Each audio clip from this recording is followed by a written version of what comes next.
Olá, está no ar mais uma edição do UFSC Entrevista e hoje nós vamos conversar sobre o videodocumentário que está em exibição na nossa grade de programação da TV UFSC sobre o Brasil Plural.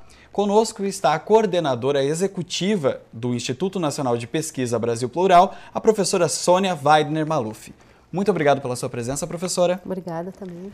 E, professora, nós poderíamos começar conversando sobre o que é esse Instituto Nacional de Pesquisa Brasil Plural. Então, o Instituto Brasil Plural, sediado na Universidade Federal de Santa Catarina, é um Instituto Nacional de Ciência e Tecnologia que funciona com o apoio do CNPq, da FAPESC aqui no estado e da FAPEAN, que é a Fundação de Apoio à Pesquisa no estado do Amazonas.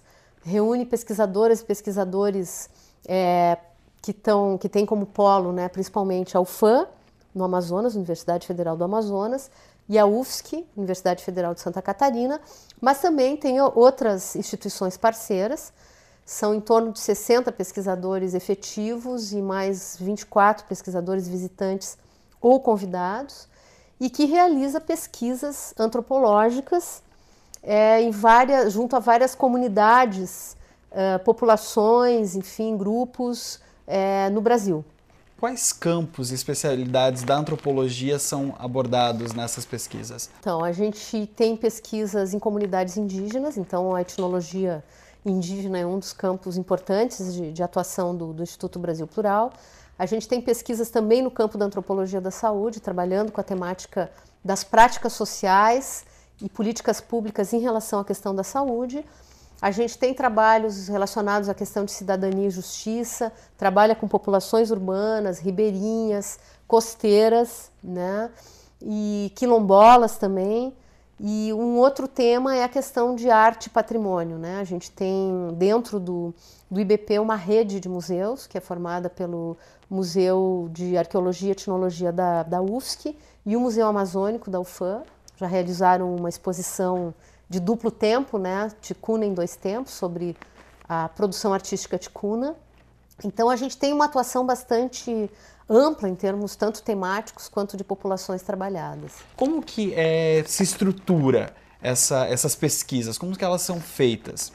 Bom, uma das inovações, vamos dizer assim, para usar um conceito que tem sido bastante utilizado no campo científico hoje, uma das inovações do IBP é trabalhar em rede, ou seja, são muitos pesquisadores, muitos estudantes, a gente, como eu falei, 60 pesquisadores, 24 convidados, e mais em torno de 250 estudantes de mestrado e doutorado que já passaram ou estão no IBP, realizando pesquisas, e esses pesquisadores e estudantes trabalham em rede, ou seja, a gente realiza diversas pesquisas em diversos locais do Brasil, junto a diversas comunidades, e todas essas pesquisas são realizadas em torno de um programa comum e comparado de pesquisas. Um programa comum que tem como eixo realizar pesquisas avançadas na área de antropologia com diálogos interdisciplinares e pensar os impactos sociais dessa pesquisa,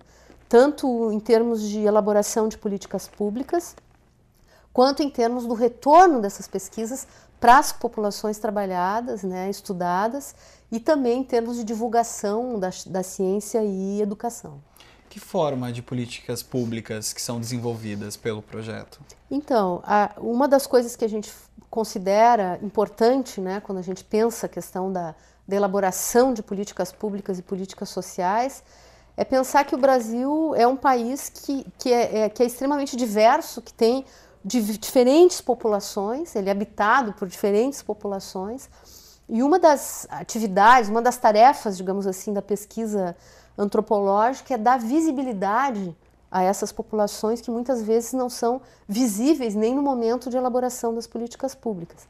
Então, uma primeira coisa é dar visibilidade a essas diferenças e, no segundo momento, a partir dessa visibilidade, produzir, então, não só o conhecimento, mas o reconhecimento desses diferentes modos de vida, modos de entender o mundo, perspectivas, que são fundamentais para se elaborar e se pensar criticamente as políticas públicas. Depois eu posso até dar alguns exemplos. A professora pode citar um exemplo para a gente de política pública que já foi desenvolvida a partir desses estudos? Então, um exemplo de impacto em política pública é o trabalho que aparece no documentário Brasil Plural, que foi esse trabalho feito junto a pescadoras no litoral de Santa Catarina, né? Foi um trabalho etnográfico, ou seja, a pesquisadora Rosemary Gerber, ela fez uma imersão importante junto a várias pescadoras do litoral catarinense, chegou a embarcar com elas, né, como o vídeo que ela produziu mostra.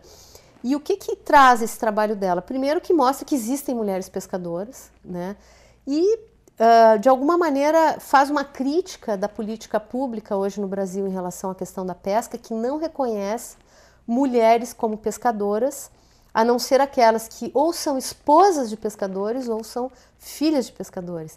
Agora, uma mulher que pesca e que desenvolve o seu trabalho por si mesma, ela não é reconhecida como pescadora.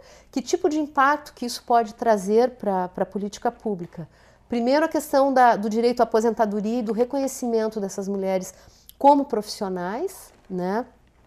Um outro impacto é em relação às linhas de crédito, porque hoje as linhas de crédito oferecidas para pesca, elas são linhas voltadas para grandes embarcações, para um determinado tipo de equipamento pesado, quando o que essas mulheres reivindicam são linhas de crédito para pequenas embarcações, para uma pesca de caráter mais artesanal, menos industrial. Então, um conjunto de consequências que essa pesquisa pode trazer para a política pública que é grande, é importante. Assim. Para garantir a cidadania e os direitos, que também é uma das missões, dos objetivos principais do projeto que a professora coordena. E dentro desses objetivos, das missões do Brasil Plural, tem a questão da imagem sociocultural e ambiental do Brasil. De que forma isso é trabalhado dentro do Brasil Plural? Então, é mostrar que são muitas imagens, né? São muitas imagens socioculturais e ambientais, e quando a gente fala ambientais, a gente não separa o ambiental do sociocultural e vice-versa, ou seja, há uma relação muito forte. Por exemplo, na questão das mulheres pescadoras que eu estava citando, a questão do mar, de viver no mar e de construir todo um conjunto de técnicas e de conhecimentos que são próprios dessas mulheres para viver nesse ambiente, para sobreviver nesse ambiente e desse ambiente, né, mostra como as coisas estão extremamente relacionadas. A gente poderia usar outros exemplos, como populações indígenas que vivem em diferentes regiões do Brasil, desde populações que vivem no interior da floresta, né, e que estabelecem determinado tipo de relação com os animais, com as plantas, produzem conhecimento a partir dessa relação, conhecimentos de cura, conhecimentos cosmológicos, conhecimentos de classificação dos animais e outras coisas e das plantas, né, que nós desconhecemos, mas também, por exemplo, índios que hoje são obrigados a viver no meio urbano e que estabelecem com esse ambiente urbano um determinado tipo de relação que também nos é desconhecido e que é muito importante que a gente venha conhecer, até para aprender com eles, né? A gente vai fazer uma pausa no UFSC Entrevista e na sequência a gente continua discutindo essas ações educacionais dos projetos, tanto para essas populações onde o projeto atua, também para nós que estamos conhecendo elas.